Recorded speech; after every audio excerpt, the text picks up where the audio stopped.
지난해 네팔 현지 언론 기사에서 한국의 최저임금이 9,620원으로 정해졌다는 뉴스가 나오고 있습니다. 자기 나라도 아니고 한국의 최저임금이 올랐다는 소식에 네팔 사람들이 환호를 하고 있는데요. 네팔에서는 한국에 오기 위해 정말 많은 사람들이 한국어 공부에 매달리고 있습니다. 이 장면은 실제 한국어 인터뷰 장면입니다. 사장님, 걱정하지 마세요. 저를 꼭 뽑아주세요. 네팔에서는 사채까지 써서 한국어를 배우려는 움직임이 있다고 합니다. 과연 네팔에서는 무슨 일이 일어나고 있는 걸까요? 오늘의 사연 시작합니다. 안녕하세요. 저는 지금 네팔에서 꽤 영향력 있는 선생님으로 일하고 있는 마야라고 합니다. 저희 마을의 하늘은 언제나 맑았지만 한국에서 돈을 번 사람들의 집만큼은 더욱 빛이 났어요. 낡은 양철 지붕이 늘어선 마을 거리를 걸을 때면 그 사이로 솟아난 새하얀 벽돌집들이 마치 등대처럼 보였습니다. 등교길에 지나치는 새 건물들 앞에서 발걸음을 멈출 때마다 저기도 한국 다녀오신 분이 지으셨대라는 말이 귓가에 맴돌았죠. 특히 친구 사미르의 집은 제 기억 속에 선명하게 남아있어요. 비가 오면 천장에서 물이 새던 그의 집은 이제 마을에서 가장 멋진 모습으로 바뀌었습니다. 녹슨 양철 지붕 대신 반듯한 기와가 놓였고 흙으로 된 벽은 견고한 벽돌로 바뀌었죠. 지나갈 때마다 코를 찌르던 곰팡이 냄새 대신 이제는 사미르 어머니가 굽는 빵향이 골목 가득 퍼졌어요. 마을 사람들은 사미르네 집은 한국에 다녀온 뒤로 마치 다른 세상의 건물 같다고요. 옆집 라즈 오빠의 도서관은 마을의 자랑이 되었습니다. 한국에서 보내온 돈으로 지어진 2층짜리 건물은 마을 광장 한가운데서 늘 따뜻한 불빛을 밝혔어요. 전에는 아이들이 책 한 권을 읽으려고 이 시간을 걸어 다른 마을 학교까지 가야 했지만 이제는 수업이 끝나면 도서관으로 달려가 책을 읽을 수 있게 되었죠. 그 도서관을 볼 때마다 가슴 한켠이 먹먹해졌습니다. 매일 밤 부족한 할머니의 약값을 메우려 달력 한쪽에 계산을 해보지만 숫자는 늘 부족했어요. 동생들의 도시락을 싸면서도 반찬을 조금씩 줄여야 했죠. 형편없는 반찬통을 보며 미안한 마음에 동생들의 얼굴을 차마 보지 못할 때도 있었습니다. 아침이면 부엌 창문으로 보이는 도서관 풍경이 마음을 적셨어요. 도서관에 들어가는 아이들의 웃음소리가 바람을 타고 들려올 때면 저도 모르게 한숨이 나왔죠. 한국이란 나라는 마치 저 도서관처럼 멀게만 느껴졌습니다. 이른 아침 학교 수업이 시작되기 전에 한국어 학원을 찾아갔습니다. 마을에서 유일한 한국어 학원은 낡은 시장 건물 2층에 자리 잡고 있었어요. 삐걱거리는 나무 계단을 올라가면서도 제 심장은 마치 북소리처럼 쿵쾅거렸죠. 학원 입구에는 노란 전단지가 빼곡히 붙어 있었습니다. 한국행의 첫걸음, 당신의 꿈을 이루세요라는 문구들 사이로 수강료 안내문이 눈에 들어왔어요. 숫자를 보는 순간 제 다리가 휘청거렸죠. 한 달 수강료 25,000루피 초등학교 교사인 제가 받는 월급 45,000루피의 절반이 넘는 금액이었습니다. 복도 창문 너머로 보이는 시장의 새벽 풍경이 눈에 들어왔어요. 약값을 깎아달라고 애원하는 할머니들, 아이들. 학용품을 사느라 발을 동동 구르는 엄마들의 모습이 제 현실을 떠올리게 했죠. 수강료 안내문 앞에서 발걸음을 돌리는 제 그림자가 복도 바닥에 길게 드리워졌습니다. 결국 마을에서 가장 피하고 싶었던 사람을 찾아갈 수밖에 없었습니다. 바로 비크람이었죠. 비크람의 사무실은 마을의 중심가에 있었어요. 낡은 건물들 사이에서 유독 반짝이는 유리창과 반들반들한 대리석 계단이 그의 존재감을 과시하듯 서 있었죠. 마을 사람들은 그의 사무실 앞을 지날 때면 고개를 숙이고 발걸음을 재촉했습니다. 그도 그럴 것이 비크람의 돈을 빌린 사람들 대부분이 결국 집이나 땅을 넘기고 마을을 떠나야 했으니까요. 그는 한국행을 꿈꾸는 사람들의 절박함을 이용해 터무니없는 이자를 물렸어요. 사무실 안으로 들어서자 차가운 에어컨 바람이 얼굴을 때렸습니다. 시계 태엽처럼 돌아가는 선풍기와 낡은 책상밖에 없는 다른 가게들과 달리 그의 사무실은 마치 도시의 은행처럼 호화로웠죠. 벽에 걸린 금태 액자들은 그가 얼마나 많은 사람들의 꿈을 돈으로 바꾸었는지 증명하는 듯 했어요. 제가 학원비를 빌리러 왔다고 하자 그는 코웃음을 쳤습니다. 값비싼 가죽 의자에 등을 기댄 채 마치 굶주린 하이에나가 먹잇감을 바라보듯 저를 응시했어요. 비크람은 검은색 가죽 서류 가방에서 누런 서류들을 꺼내놓았습니다. 그의 금반지가 낀 손가락이 서류를 한 장씩 넘길 때마다 실패한 이들의 이야기가 흘러나왔어요. 라메씨, 한국 가서 공장 다니다 다리를 다쳤지. 지금은 빚더미에 앉아 이자도 못 내고 있어. 수니타, 한국어 시험에서 3번이나 떨어졌는데 아직도 학원비 이자를 갚고 있다더군. 그러다 그는 의자 등받이에 몸을 기대며 저를 위아래로 훑어보았습니다. 값비싼 양복 주머니에서 금시계를 꺼내 시간을 확인하는 동작에서도 조롱이 묻어났죠. 초등학교 선생님 월급으로 이자는커녕 원금도 못 갚을 텐데 그의 말은 마치 독사의 혀처럼 날카로웠어요. 하지만 그 순간 제 안에서 이상한 힘이 솟아났습니다. 월 이자 30%라는 터무니없는 계약서에 서명하면서도 손이 떨리지 않았어요. 그날 밤부터 저의 새로운 일과가 시작됐죠. 새벽 4시, 닭이 울기도 전에 일어나 한국어 단어를 외웠습니다. 학교에서는 분필 가루 묻은 손으로 쉬는 시간마다 한국어 교재를 펼쳤고 밤 11시가 넘어서야 잠자리에 들었어요. 식탁에서도 화장실에서도 걸어가면서도 한국어 문법을 중얼거렸죠. 매주 이자를 내기 위해 찾아갈 때마다 비크람의 비웃음은 더 커졌지만 그것이 오히려 제 의지를 단단하게 만들었습니다. 비가 내리는 아침, 마을 회관 앞에서 웅성거리는 소리가 들렸습니다. 회관 입구의 나무 게시판에는 비에 젖은 종이가 붙어 있었어요. 무료 한국어 특강 한국 정부 공식 파견 강사라는 글자가 빗물에 번져가고 있었지만 그 아래로 모여드는 사람들의 눈빛은 점점 더 선명해졌죠. 강연 당일 마을 회관은 새벽부터 북적였습니다. 평소 20명도 차지 않던 공간에 100명이 넘는 사람들이 모여들었어요. 농부들은 괭이를 내려놓은 채 작업복 차림 그대로 왔고 시장 상인들은 가게 문을 일찍 닫았죠. 저는 2시간 일찍 와서 맨 앞자리를 차지했습니다. 강당의 공기는 후덥지근했어요. 낡은 선풍기 세대가 윙윙거리며 돌아갔지만 사람들의 열기를 식히기엔 역부족이었죠. 그래도 아무도 불평하지 않았습니다.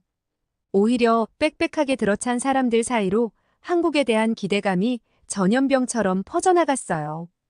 강사가 들어오자 공간이 순식간에 조용해졌습니다. 저는 연필과 노트를 꺼내들고 허리를 곧게 폈어요.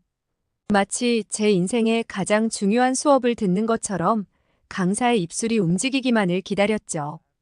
강사는 노트북을 열어 작은 빔 프로젝터로 사진을 보여주기 시작했습니다.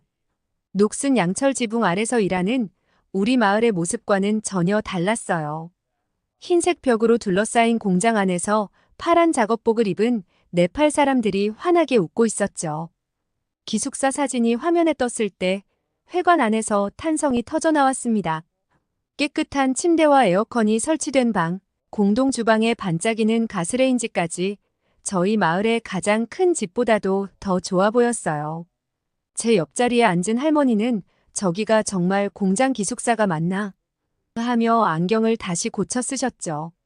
그러다 강사가 월급 명세서를 보여줬습니다. 최저임금이라는 금액이 네팔 돈으로 환산되자 강당 안이 술렁였어요. 저는 그 숫자를 보며 빠르게 계산해 보았죠. 할머니의 한 달 약값, 동생들의 학비, 도시락 반찬값까지 이제껏 손에 쥐었던 연필이 떨어질 만큼 놀라웠습니다. 평소 깨끗한 약을 드시지 못해 밤마다 기침하시는 할머니의 모습, 낡은 교복을 입고도 웃음 짓는 동생들의 얼굴이 스크린 속 숫자와 겹쳐 보였어요. 제 두 눈에서는 뜨거운 것이 흘러내렸지만 다행히 어두운 강당 아니라 아무도 알아채지 못했죠. 강연이 끝나고 사람들이 하나 둘 빠져나가는 동안 저는 자리를 떠나지 못했습니다. 가방 속에서 꼬깃꼬깃 접힌 한국어 공부 노트를 꺼내들고 망설이다가 결국 용기를 내어 강단 앞으로 걸어갔어요. 강사는 프로젝터를 정리하고 있었죠. 제 한국어 실력을 보여드리기 위해 준비했던 말들이 떨리는 목소리로 흘러나왔습니다. 고개를 숙인 채 더듬더듬 한국어로 자기소개를 하는데 강사의 표정이 점점 밝아졌어요. 제가 꾸준히 써온 공부 노트를 보더니 낡은 종이 위에 빼곡히 적힌 단어와 문법을 하나하나 짚어주었죠. 특히 제가 교사라는 이야기를 듣고는 눈을 반짝였습니다. 선생님은 이미 아이들을 가르친 경험이 있으니 한국어도 더 체계적으로 배우실 수 있을 거예요. 이 말을 들었을 때 제 심장이 마치 새처럼 날갯짓했어요. 강사는 제 노트 마지막 장에 시험 준비 요령과 참고할 만한 교재 이름을 적어주었습니다. 그리고는 열심히 하시는 게 보여요. 분명 좋은 결과가 있을 거예요 라는 말을 덧붙였죠. 그 순간 강당의 낡은 형광등 불빛이 평소보다 더 밝아 보였어요. 노을이 저무는 시간, 비크람의 사무실 앞을 지나게 되었습니다. 평소라면 고개를 푹 숙이고 빠르게 지나쳤을 그곳에서 이번엔 발걸음이 자연스럽게 멈췄어요. 반짝이는 유리창 너머로 비크람이 보였죠. 그는 여전히 누군가의 서류를 들여다보며 고개를 절레절레 젓고 있었습니다. 형광등 불빛 아래 번쩍이는 그의 금반지와 호화로운 사무실이 예전처럼 위압적으로 느껴지지 않았어요. 오히려 그의 사무실이 마치 새장처럼 보였죠. 돈으로 사람들의 꿈을 가두는 좁은 새장 말입니다. 비크람은 창밖을 흘깃 보더니 저와 눈이 마주쳤어요. 평소처럼 비웃음 가득한 표정이었지만 이상하게도 더 이상 가슴이 조여오지 않았습니다. 오히려 제 발걸음은 더욱 당당해졌죠. 주머니 속 한국어 노트가 마치 방패처럼 느껴졌으니까요. 매일 우체부를 기다리던 어느 날 드디어 그 편지가 도착했습니다. 학교 수업을 마치고 돌아오는 길에 우체통에서 발견한 하얀 봉투는 마치 등대처럼 빛났어요. 그동안 수없이 그려보았던 패스라는 글자가 제 손 안에서 반짝였죠. 비크람에게 빌린 돈으로 산 한국어 교재가 닳도록 공부한 날들이 주마등처럼 스쳐 지나갔습니다. 새벽녘 촛불 아래서 단어를 외우다 잠든 날들, 분필 가루 묻은 손으로 한국어 문법을 써내려간 순간들, 그리고 시험장에서 떨리는 손으로 답안지를 채워나가던 그 시간까지 통지서를 들고 집으로 뛰어가는 동안 눈물이 멈추지 않았어요. 마을 어귀의 오래된 보리수나무부터 매일 지나치던 우물가의 할머니들까지 모든 것이 축하해주는 것만 같았죠. 현관문을 열자 할머니와 동생들이 보였습니다. 그들의 눈가에도 같은 눈물이 고여 있었어요. 그날 밤 우리 가족은 오랜만에 둘러앉아 갓 지은 밥을 먹었습니다. 쌀이 부족해 물을 많이 부어 지은 밥이었지만 그 어느 때보다도 달콤했죠. 합격의 기쁨도 잠시, 비크람은 더욱 집요하게 저희 가족을 괴롭혔습니다. 매주 금요일 저녁이면 어김없이 그의 검은 승용차가 집 앞에 멈춰 섰어요. 동네 아이들이 놀다가도 그의 차만 보면 겁에 질려 도망가곤 했죠. 비크람은 특히 저희 가족이 저녁을 먹는 시간을 골랐습니다. 식탁에 둘러앉은 가족들 앞에서 고의적으로 대출 서류를 펼쳐 보이며 연체 이자를 다그쳤어요. 할머니는 그때마다 떨리는 손으로 밥그릇을 내려놓으셨고 동생들은 겁에 질린 눈으로 숟가락질을 멈췄죠. 그는 일부러 제 건강 상태를 문제 삼았습니다. 어렸을 때 알았던 천식을 언급하며 공장의 먼지 속에서 쓰러질 거라고 예언하듯 말했어요. 심지어 한국에서 실패한 사람들의 사진을 들고 와서 보여주기까지 했죠. 그의 값비싼 구두가 우리 집의 낡은 마룻바닥을 밟고 다닐 때마다 그 소리가 마치 제 꿈을 짓밟는 것처럼 들렸습니다. 특히 가족들 앞에서 저를 모욕하는 그의 말들은 날카로운 칼이 되어 가슴을 파고들었어요. 할머니는 그날 밤마다 기침이 더 심해지셨고 동생들은 숙제를 하다가도 자주 멍해졌습니다. 하지만 비크람은 우리의 불안과 고통을 즐기기라도 하듯 매주 금요일이면 더 새로운 모욕거리를 찾아왔죠. 새벽 4시 희미한 등불 아래서 도시락을 쌀 때면 제 그림자가 벽에서 떨렸습니다. 쌀통 바닥을 긁어 겨우 한 줌 건진 쌀로는 3개의 도시락을 채우기가 버거웠어요. 반찬이라고는 소금에 절인 무 몇 조각뿐이었죠. 동생들의 도시락을 닫을 때마다 제 손이 마치 겨울 나뭇가지처럼 떨렸습니다. 출고까지 한 달. 비크람의 이자는 이제 제 월급보다 더 커져 있었어요.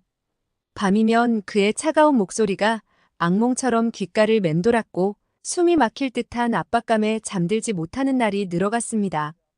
동생들의 교복을 다리다 보면 다림이 자국처럼 눈물 자국이 선명하게 남았죠. 서랍 깊숙이 숨겨둔 합격 통지서는 이제 구겨지고 얼룩져 있었습니다. 절망적인 순간마다 꺼내보던 손길 때문이었어요. 시간이 갈수록 비크람의 그림자는 더 짙어졌고 제 어깨는 더욱 무거워졌죠. 통지서의 PASS 글자만이 희미한 등대처럼 빛났지만 그마저도 어둠 속에서는 잘 보이지 않았습니다. 한밤중 할머니의 기침 소리를 들으며 약값을 계산할 때면 숫자들이 제 앞에서 춤을 추었어요. 비크람의 이자, 할머니의 약값, 동생들의 학비, 그 숫자들은 마치 독사처럼 제 목을 조여왔습니다.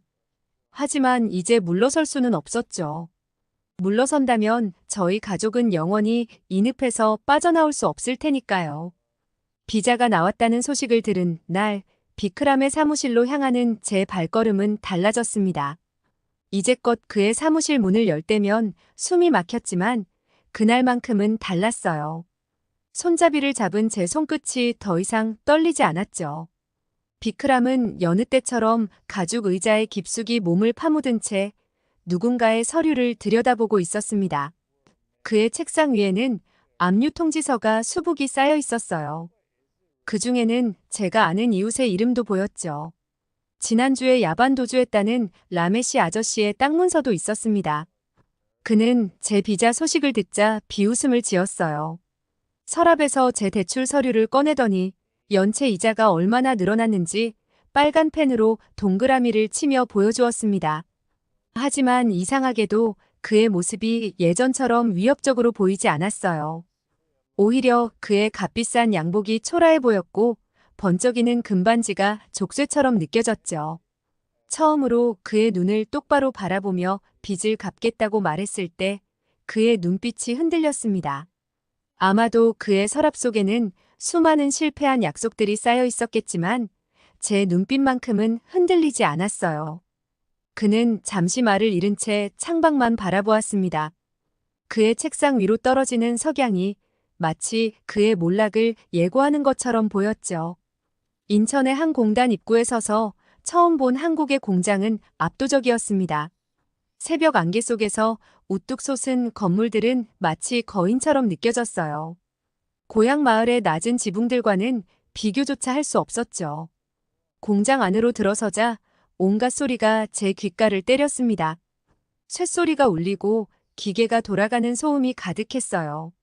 철판이 부딪히는 소리, 용접 불꽃이 튀는 소리, 프레스기가 내려치는 소리가 교차했죠. 처음엔 그 소리에 놀라 움츠러들었습니다. 귀를 막고 싶을 만큼 크고 날카로운 소리였어요. 하지만 시간이 지날수록 그 소리들이 달리 들리기 시작했습니다. 철판이 구부러지는 소리는 마치 비크람의 협박을 구부러뜨리는 것 같았고 기계가 돌아가는 소리는 할머니의 약값을 세는 소리처럼 들렸어요. 용접 불꽃이 튀는 소리는 동생들의 웃음소리와 닮아 있었죠. 첫날 작업복을 입고 안전모를 쓰는 순간의 떨림은 지금도 생생합니다. 푸른 작업복은 마치 갑옷처럼 느껴졌고 안전모의 무게는 책임감처럼 무거웠어요. 공장의 거친 소음 속에서 저는 이상하게도 평온함을 느꼈습니다. 이 소리들이 제 가족의 미래를 만들어내고 있다는 걸 알았기 때문이죠. 직원 숙소는 작았지만 네팔의 우리 집과는 비교할 수 없이 좋았어요. 비가 오면 천장에서 물이 새던 고향집과 달리 이곳은 따뜻하고 안전했어요. 침대와 책상이 전부인 공간이었지만 깨끗한 침구와 냉난방 시설은 제게 특별한 선물 같았죠. 늦은 밤 노란 스탠드 불빛 아래서 한국어 교재를 펼칠 때면 창문 너머로 도시의 불빛이 쏟아졌습니다. 고향의 깜깜한 밤과는 달리 이곳의 밤은 마치 별들이 땅으로 내려온 것처럼 반짝였어요. 전기가 자주 끊기던 마을에서는 상상도 할 수 없었던 풍경이었죠. 허리가 끊어질 듯 아파도 손바닥에 물집이 터져도 한국어 공부를 멈출 수 없었습니다. 벽에 붙여둔 할머니와 동생들의 사진을 볼 때마다 제 안의 피로가 눈 녹듯 사라졌어요. 특히 할머니가 쓰시던 낡은 약병을 떠올리면 피곤한 눈가에 힘이 들어갔죠. 첫 월급날은 마치 축제와 같았어요. 은행에서 송금할 때 제 손이 너무 떨렸죠. 할머니의 약값, 동생들의 교복값을 보내고 나니 통장 잔고는 얼마 남지 않았지만 그 어떤 순간보다도 부자가 된 기분이었죠. 전화기 너머로 들려온 할머니의 흐느낌은 마치 봄비 같았습니다. 동생들은 서로 전화기를 뺏으며 새 교복 색깔을 고르겠다며 제잘거렸어요. 그때였습니다. 문득 비크람의 얼굴이 떠올랐지만 더 이상 무섭지 않았어요. 그의 위협적인 목소리도 반짝이는 금반지도 차가운 에어컨 바람도 이제는 그저 희미한 기억일 뿐이었죠. 깨끗한 숙소 창문으로 들어오는 새벽 공기가 그의 그림자를 모두 쓸어가는 것만 같았습니다. 5년이 지난 어느 봄날, 저는 마침내 고향 마을로 돌아왔습니다. 한국에서의 시간은 길었지만 그만큼 견고한 결실을 맺었어요. 할머니의 병원비를 모두 해결했고 동생들의 대학 등록금도 마련했죠. 이제는 비크람을 마주할 때가 왔다고 생각했습니다. 비크람의 사무실은 5년 전과 똑같았습니다. 여전히 반짝이는 유리창과 차가운 에어컨 바람이 사람들을 맞이했어요. 그가 앉아있는 가죽 의자도 책상 위에 놓인 금색 명패도 그대로였죠. 하지만 달라진 것이 있다면 제 마음이었습니다. 사무실에 들어서자 비크람은 놀란 눈으로 저를 바라보았습니다. 한국의 공장에서 단련된 제 걸음걸이는 더 이상 수줍은 시골 선생님의 것이 아니었어요. 그의 책상 위로 비청산 금액을 내려놓으려는 순간 갑자기 사무실 문이 거칠게 열렸습니다. 검은 제복을 입은 경찰들이 한꺼번에 들이닥쳤어요. 비크람의 얼굴에서 순식간에 피가 빠져나갔고 그의 손에 들린 계산기가 바닥으로 떨어졌죠. 나중에 알게 된 사실이지만 제가 한국에 있는 동안 비크람의 횡포는 더욱 심해졌다고 합니다. 이자를 갚지 못한 사람들의 땅 문서를 강제로 빼앗고 심지어 폭력까지 썼다고 해요. 결국 그의 피해자들이 모여 경찰에 신고했고 경찰은 오랫동안 그를 지켜보고 있었던 겁니다. 비크람은 서류를 감추려 했지만 이미 늦었어요. 그의 서랍 속에서는 불법으로 빼앗은 땅 문서들이 쏟아져 나왔고 컴퓨터에는 터무니없는 이자율 계산이 가득했죠. 창백한 얼굴로 발버둥 치는 그의 모습이 그동안 우리를 올감했던 거미줄이 찢어지는 것처럼 보였습니다. 비크람은 다급한 손놀림으로 서류들을 서랍 속에 쓸어 넣으려 했습니다. 그의 이마에는 땀이 흘렀고 늘 단정하던 양복은 구겨졌어요. 경찰은 이미 그의 불법 대금 장부와 공갈 협박 증거들을 확보한 뒤였죠.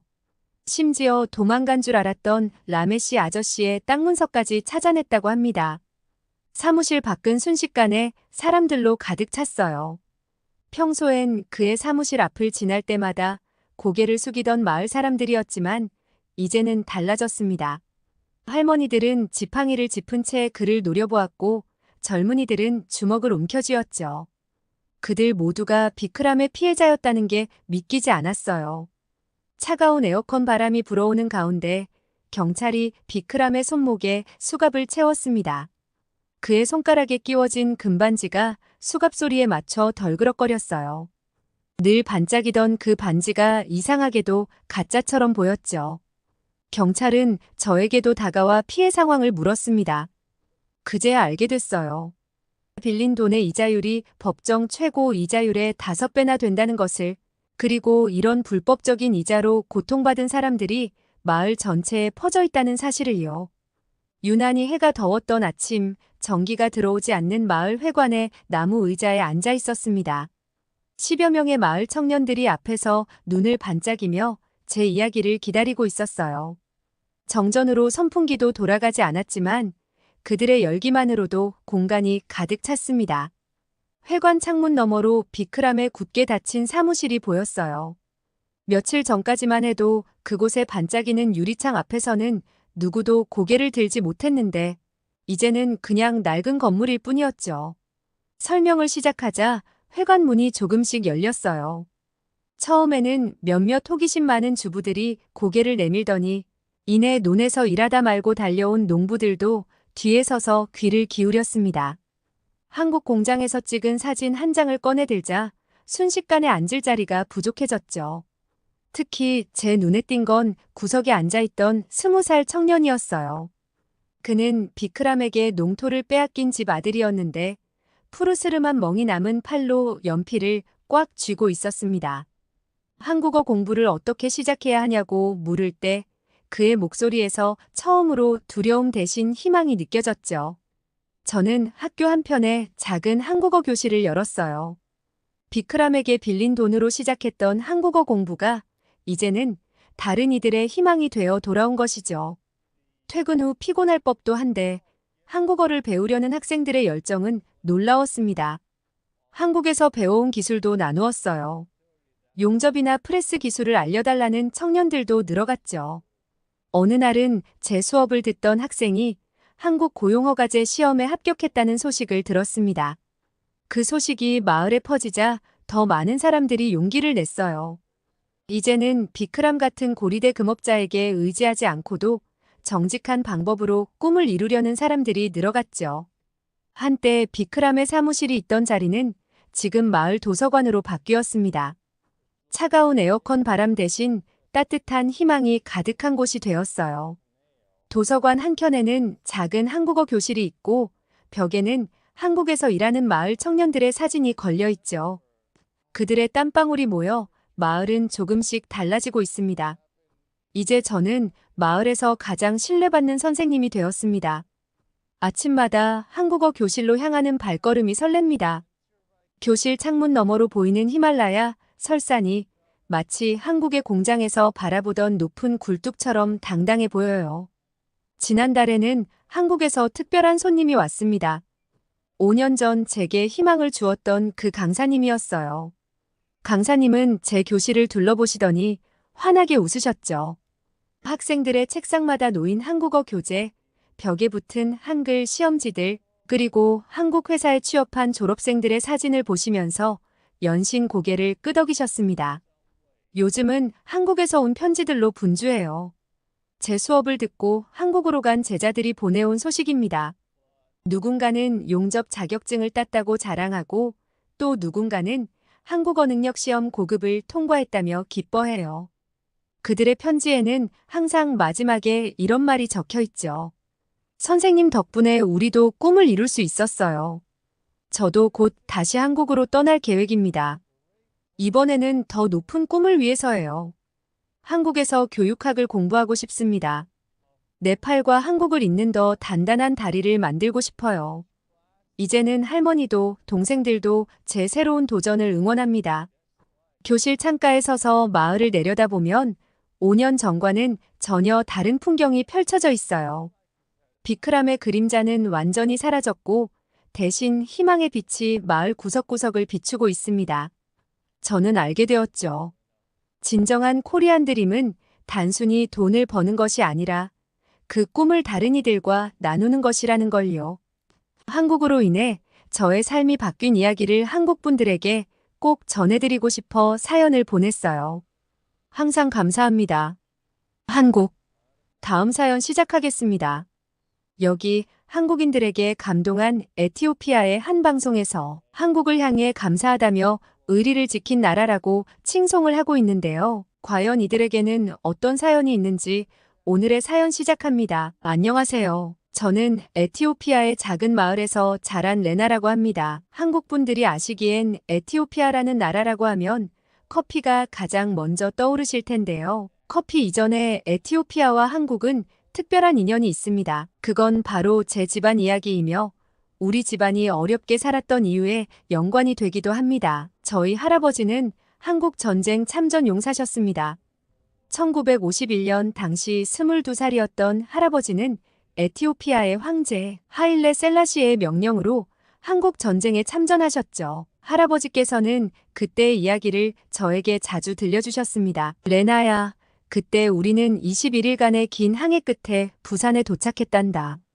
한국은 전쟁으로 폐허가 되어 있었어. 하지만 한국 사람들의 눈빛은 달랐지. 그 눈빛에서 나는 희망과 의지를 보았단다. 할아버지의 부대는 강류부대였습니다. 253번의 전투에 참가해 단 한 번도 패배하지 않았다고 자랑스럽게 말씀하셨죠. 하지만 전쟁이 끝난 후에도 할아버지는 바로 돌아오지 않으셨습니다. 동료들과 함께 월급을 모아 한국의 전쟁 고아들을 위해 보육원을 세우고 1956년까지 한국에 머물렀다고 합니다. 그 아이들의 눈빛을 잊을 수가 없구나. 부모를 잃고 힘들어하면서도 꿋꿋이 살아가는 모습에 나는 감동했단다. 할아버지는 한국에서의 경험을 이야기하실 때마다 눈시울을 붉히셨습니다. 그리고 항상 이렇게 말씀하셨죠. 레나야, 한국은 기적을 만들어냈단다. 전쟁의 폐허에서 일어나 세계적인 강대국이 되었지. 우리도 할 수 있단다. 한국이 해냈다면 우리 에티오피아도 할 수 있어. 하지만 할아버지의 귀국 후 상황은 녹록지 않았다고 하셨죠.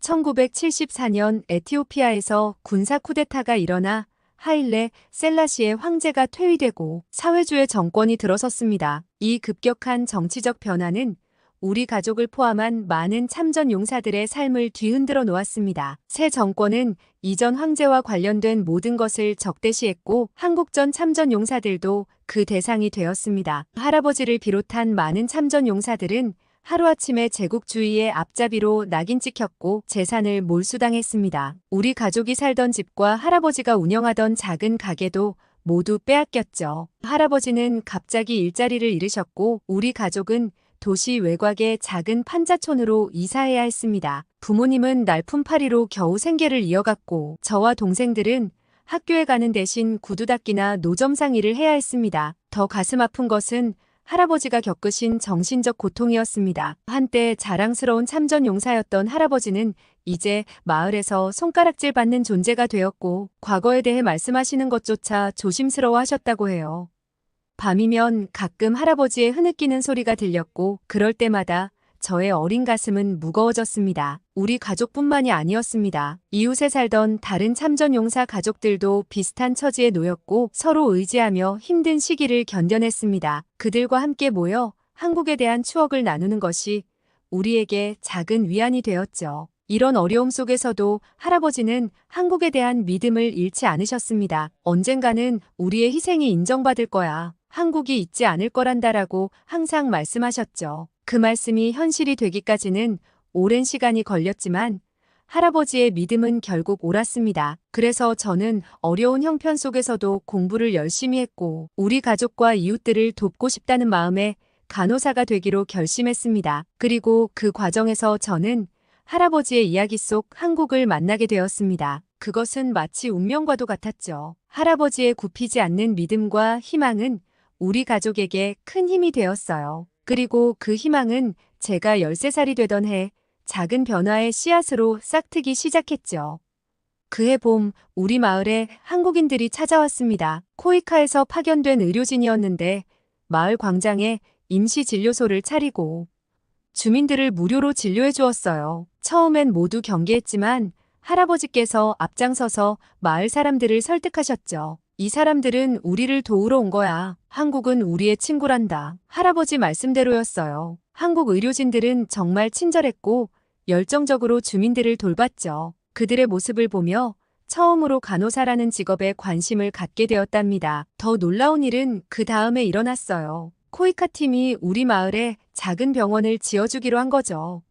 한국전 참전 용사들에 대한 감사의 표시라고 했는데 할아버지 눈에서 눈물이 흘렀습니다. 뭐하느냐, 레나. 한국은 우리를 잊지 않았단다. 병원 건설로 우리 마을에 큰 변화가 찾아왔어요. 일자리가 생기고 주민들의 건강도 개선됐죠. 의료 장비들이 들어오고 정기적으로 한국 의료진들이 방문해 현지 의료진을 교육했답니다. 저는 그 병원에서 자원봉사를 하며 의료에 대한 꿈을 키워갔어요. 한국 간호사들의 환자 대하는 모습, 정확하고 신속한 의료 기술, 그리고 끊임없이 공부하는 자세에서 큰 영감을 받았죠. 할아버지, 저도 꼭 간호사가 될 거예요. 그리고 우리 마을 사람들을 도울 거예요. 할아버지는 제 머리를 쓰다듬으시며 미소 지으셨어요. 그래, 넌 할 수 있어. 한국 사람들처럼 열심히 공부하고 노력한다면 반드시 이루어질 거야. 그날부터 저는 더욱 열심히 공부했죠. 학교 수업 후엔 병원에서 자원봉사를 하고 밤늦게까지 책을 읽었어요. 어려운 환경 속에서도 포기하지 않았고 마침내 고등학교를 최우수 성적으로 졸업하고 간호대학에 입학할 수 있었답니다. 대학 생활은 결코 쉽지 않았어요. 등록금을 마련하기 위해 아르바이트를 해야 했고 공부와 일을 병행하는 게 정말 힘들었죠. 낮에는 강의를 듣고 밤에는 병원에서 청소 일을 했어요. 때로는 24시간 내내 깨어 있어야 할 때도 있었죠. 특히 시험 기간이 다가올 때면 정말 힘들었어요. 다른 학생들이 도서관에서 밤새 공부할 때 저는 병원 복도를 닦으며 머릿속으로 해부학 용어를 외웠죠. 책을 살 돈이 부족해 도서관에서 밤늦게까지 책을 베껴 쓰기도 했어요. 그래도 포기하지 않았어요. 힘들 때마다 할아버지의 말씀을 떠올렸죠. 레나, 한국 사람들도 전쟁 후에 이렇게 힘들었단다. 하지만 그들은 포기하지 않았어. 너도 할 수 있어. 그 말씀이 저에게 큰 힘이 됐어요. 한국 간호사들의 모습도 제게 큰 동기가 됐죠. 우리 마을 병원에 오셨던 한국 간호사들의 전문성과 열정을 기억하며 저도 언젠가 그들처럼 되고 싶다고 꿈꿨어요. 특히 김 간호사님이 환자들을 대하는 따뜻한 모습과 정확한 처치 기술은 제가 본받고 싶은 롤모델이었죠. 힘든 날들도 많았어요. 시험 성적이 생각만큼 나오지 않아 좌절할 때도 있었고 아르바이트 때문에 중요한 수업을 놓칠 때면 눈물을 흘리기도 했죠. 하지만 그럴 때마다 우리 마을 병원에서 봉사하며 환자들의 고마워하는 눈빛을 보면 다시 힘을 낼 수 있었어요. 이렇게 하루하루 버티다 보니 어느새 졸업이 코앞에 다가왔더라고요. 모든 어려움을 이겨내고 간호사 면허증을 받았을 때 그 기쁨은 말로 표현할 수 없을 정도였어요. 할아버지께서 눈물을 흘리시며 안아주셨을 때 저도 모르게 눈물이 났죠. 그 순간 모든 고생이 보답받는 것 같았어요. 드디어 꿈에 그리던 간호사가 됐어요. 첫 월급을 받아 할아버지께 드렸을 때의 그 뿌듯함은 잊을 수가 없었죠. 하지만 이건 시작에 불과했답니다. 제 인생에 그리고 우리 마을에 더 큰 변화가 찾아오고 있었으니까요. 간호사가 된 후 저는 우리 마을의 작은 병원에서 일하기 시작했어요. 그런데 얼마 지나지 않아 놀라운 소식을 듣게 됐죠. 한국의 LG전자와 코이카가 우리 지역에 희망직업 훈련학교를 설립한다는 거예요. 이 학교는 에티오피아 청년들에게 다양한 기술 교육을 제공하는 곳이었는데 의료기술 교육 프로그램도 포함되어 있었죠. 저는 망설임 없이 지원했고 운 좋게도 참가 기회를 얻었어요. 훈련 과정은 정말 눈부신 경험이었어요. 의료기기 사용법부터 선진 간호기술까지 한국의 의료 시스템을 직접 배울 수 있었죠. 특히 감명 깊었던 건 한국 강사들의 열정이었어요. 그들은 단순히 기술만 가르치는 게 아니라 환자를 대하는 마음가짐과 직업윤리까지 꼼꼼히 가르쳐 주셨죠. 레나, 당신은 환자의 생명을 다루는 사람이에요. 항상 겸손하고 책임감 있게 행동해야 해요. 김 선생님의 이 말씀은 지금도 제 가슴에 깊이 새겨져 있어요. 훈련 과정 중에 특별한 경험도 있었어요. LG전자에서 개발한 휴대용 초음파 기기를 직접 다뤄볼 기회가 있었는데 이 작은 기기가 얼마나 많은 생명을 살릴 수 있는지 깨달았죠. 우리 마을 같은 오지에서도 정확한 진단이 가능해진다는 게 정말 놀라웠어요. 6개월간의 훈련을 마치고 돌아왔을 때 저는 완전히 다른 사람이 된 것 같았어요. 더 넓은 시야와 전문성을 갖추게 됐고 우리 마을 의료 환경을 개선하고 싶다는 열정이 가득했죠. 그리고 그 기회는 생각보다 빨리 찾아왔어요. 우리 마을에 한국의 지원으로 새로운 의료센터가 설립된다는 소식이 전해진 거죠. 이 센터는 최신 의료 장비를 갖추고 있었고 저는 운 좋게도 이곳의 선임 간호사로 일하게 됐어요. 새 의료센터에서 일하면서 우리 마을의 의료 환경이 눈에 띄게 개선되는 걸 볼 수 있었어요. 그동안 제대로 된 치료를 받지 못했던 주민들이 건강을 되찾았고 영유아 사망률도 크게 줄어들었죠. 특히 기억에 남는 건 말라리아로 고생하던 어린 소녀 아샤의 경우예요. 아샤는 열이 나고 온몸이 떨리는 증상으로 부모님과 함께 센터를 찾아왔어요. 예전 같았으면 증상만으로 진단하고 약을 처방했겠지만 이번엔 달랐죠. 한국에서 기증받은 신속진단 키트를 사용해 15분 만에 정확한 진단을 내릴 수 있었어요. 아샤의 경우 열대열 말라리아로 진단됐는데 이는 가장 위험한 유형이에요. 신속한 진단 덕분에 즉시 적절한 치료를 시작할 수 있었죠. 치료 과정도 한국의 의료 기술 덕분에 훨씬 수월했어요. 한국에서 개발된 새로운 항말라리아 약물을 사용했는데 부작용은 적고 효과는 뛰어났거든요. 아샤의 상태는 날이 갈수록 호전됐고 일주일 후에는 완전히 회복됐어요. 아샤가 건강을 되찾고 활짝 웃으며 센터를 나설 때 저도 모르게 눈물이 났어요. 아샤의 아버지가 제 손을 꼭 잡으며 말씀하셨죠. 레나, 당신이 아니었다면 우리 아샤는 살아남지 못했을 거요. 이 은혜 잊지 않겠소. 그 말씀을 들으며 제가 받은 교육과 기술이 실제로 생명을 구하고 있다는 사실에 가슴이 뭉클해졌어요. 아샤의 살해 이후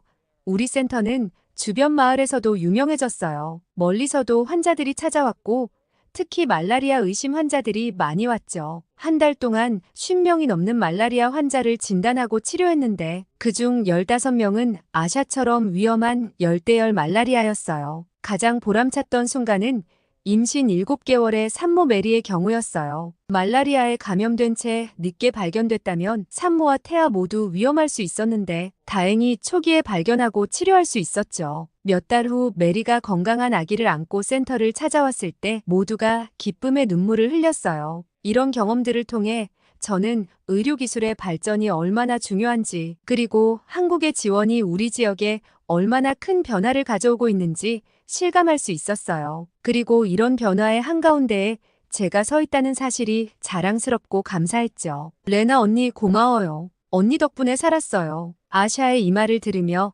제가 간호사가 되기로 한 결정이 정말 옳았다는 걸 다시 한번 확신했어요. 그리고 이 모든 변화가 한국과의 인연 덕분이라는 생각에 할아버지의 참전이 헛되지 않았다는 걸 느꼈죠. 의료센터에서의 일이 안정되어 갈 무렵 우리 마을에 또 다른 큰 변화가 찾아왔어요. 한국 정부와 코이카가 우리 지역에 대규모 농업용 댐을 건설하기로 한 거죠.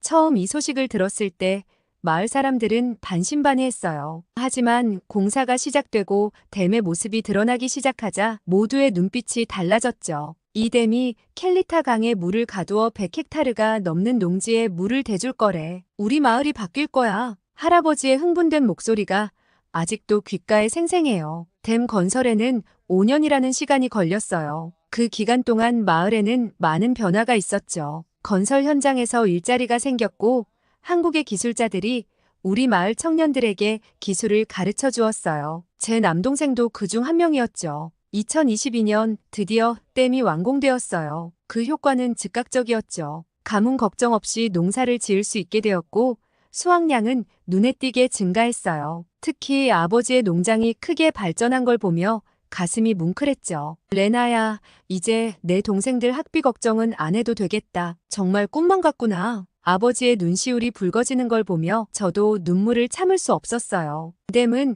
농업용수 문제만 해결한 게 아니었어요. 마을의 식수 문제도 함께 해결됐죠. 예전에는 물을 깃기 위해 하루에 몇 시간씩 걸어 다녀야 했는데 이제는 집 근처에서 깨끗한 물을 쉽게 구할 수 있게 됐어요. 이런 변화는 제 일에도 큰 영향을 미쳤어요. 수인성 질병으로 고생하는 환자들이 눈에 띄게 줄어들었고 주민들의 전반적인 건강 상태가 개선됐거든요. 특히 어린이들의 변화가 컸어요. 영양 상태가 좋아지면서 키도 크고 몸도 튼튼해졌죠. 레나, 우리 아이가 이렇게 건강해진 건 다 당신과 한국 사람들 덕분이에요. 어느 날 마을 주민 한 분이 건강검진을 받으러 오셔서 하신 말씀이에요. 그 말을 들으며 제가 하는 일이 정말 의미 있다는 걸 다시 한번 느꼈죠. 농업 생산성이 높아지면서 마을 경제도 활기를 띠기 시작했어요. 시장이 커지고 새로운 가게들이 생겨났죠. 심지어 우리 마을 농산물이 수도 아디스아바바로 수출되기 시작했다는 소식도 들렸어요. 이런 변화를 보며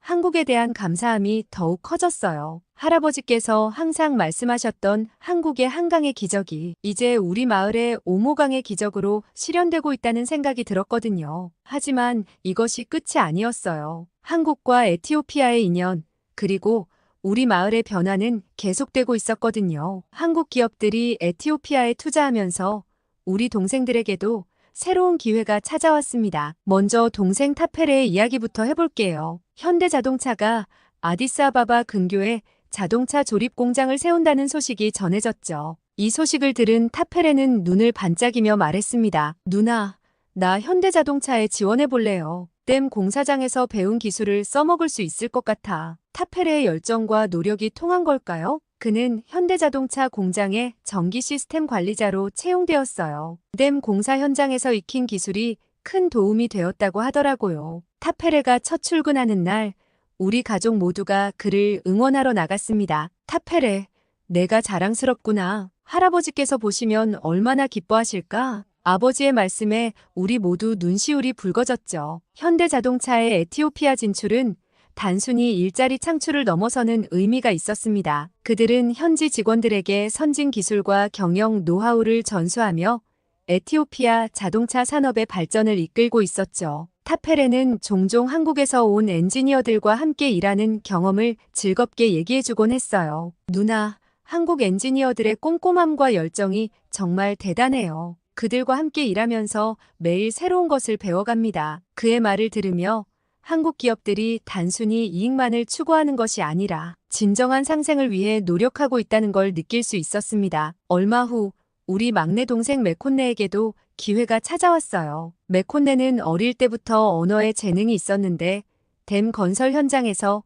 한국 기술자들과 대화하는 걸 즐겨했죠. 그러다 한국어에 흥미를 느끼게 되었고 독학으로 한국어를 공부하기 시작했습니다. 메콘네의 노력은 곧 결실을 맺었어요. LG전자가 아디스아바바에 지사를 세우면서 현지 통역사를 뽑았는데 메콘네가 그 자리에 선발된 거죠. 한국어와 아마라어, 영어를 모두 구사할 수 있는 메콘네의 능력이 빛을 발한 겁니다. 누나, 나 이제 한국 회사에서 일해요. 우리 가족이 한국과 이렇게 인연이 깊다니 정말 신기해. 메콘네의 말에 저도 고개를 끄덕였습니다. 할아버지의 참전으로 시작된 인연이 이렇게 우리 가족 모두의 삶을 바꾸고 있다니 말이에요. LG전자의 진출은 에티오피아의 전자산업에 혁명을 일으켰다고 해도 과언이 아니었습니다. 그들은 최첨단 가전제품을 생산하면서 동시에 현지 인재 양성에도 힘을 쏟았어요. 메콘네는 LG전자에서 일하면서 한국의 기업 문화와 기술력에 매료되었다고 말했죠. 누나, LG의 기술력이 정말 대단해요. 그들의 혁신적인 제품들이 우리 에티오피아 사람들의 삶의 질을 크게 향상시키고 있어요. 우리 가족의 생활은 눈에 띄게 나아졌습니다. 더 이상 끼니 걱정을 하지 않아도 되었고 동생들은 좋은 교육을 받을 수 있게 되었어요. 부모님의 얼굴에도 웃음꽃이 피었죠. 이런 변화를 보며 저는 깊은 감사함과 함께 뿌듯함을 느꼈습니다. 우리 가족의 이야기가 한국과 에티오피아의 우정을 보여주는 작은 예시라는 생각이 들었거든요. 그리고 이 우정이 앞으로 더 깊고 넓게 발전해 나갈 거라는 확신이 들었습니다. 한국 기업들의 진출은 단순히 경제적인 측면을 넘어서 우리 에티오피아 사회 전반에 긍정적인 영향을 미치고 있었어요. 그들은 첨단 기술과 선진 문화를 전파하면서도 우리의 전통과 문화를 존중하는 모습을 보여주었죠. 이는 다른 선진국들과는 다른 한국만의 특별한 점이었습니다. 할아버지, 우리가 꿈꾸던 미래가 조금씩 현실이 되고 있어요. 할아버지의 희생이 헛되지 않았어요. 마음속으로 할아버지께 말씀드리며 저는 더 열심히 일해야겠다고 다짐했습니다. 우리 가족의 이야기가 에티오피아의 밝은 미래를 보여주는 작은 등불이 되기를 바라면서요. 그리고 언젠가는 우리 에티오피아도 한국처럼 전 세계에 희망과 발전의 메시지를 전할 수 있는 날이 오리라 믿습니다. 제 삶에 또 다른 전환점이 찾아왔습니다. 한국의 지원으로 설립된 아다마 과학기술대학교에서 추가적인 의료 교육을 받을 기회를 얻게 된 거예요. 이곳은 한국의 카이스트를 모델로 삼아 설립된 에티오피아 최고의 과학기술 특성화 대학이었죠.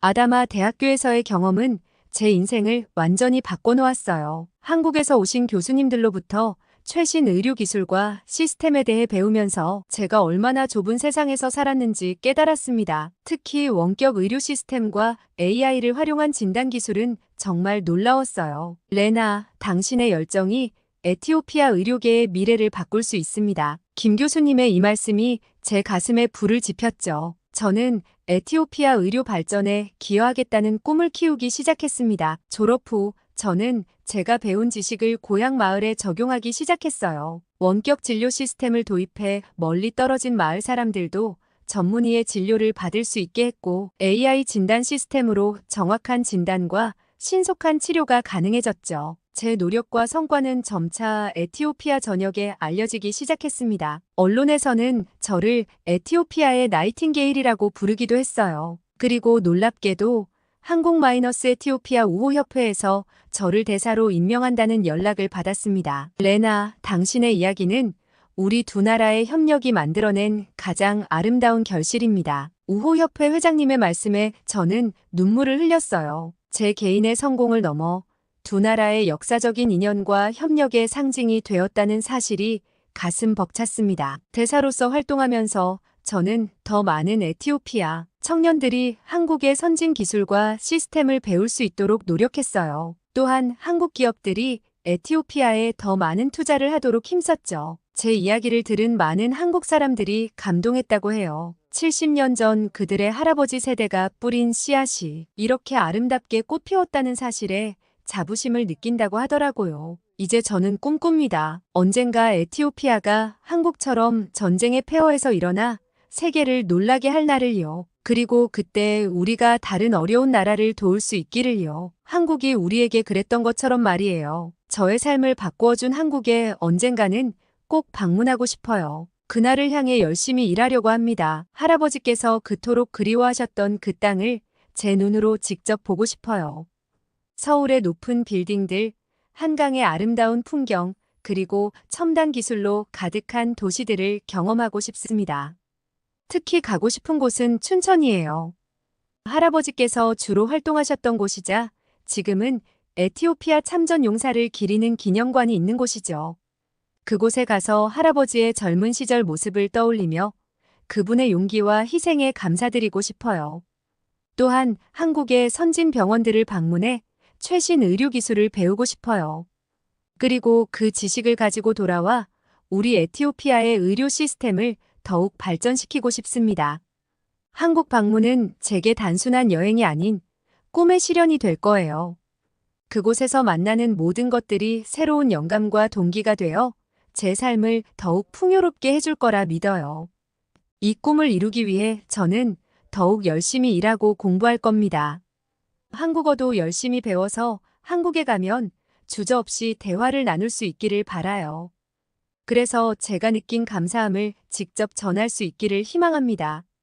여러분, 제 꿈을 응원해주세요.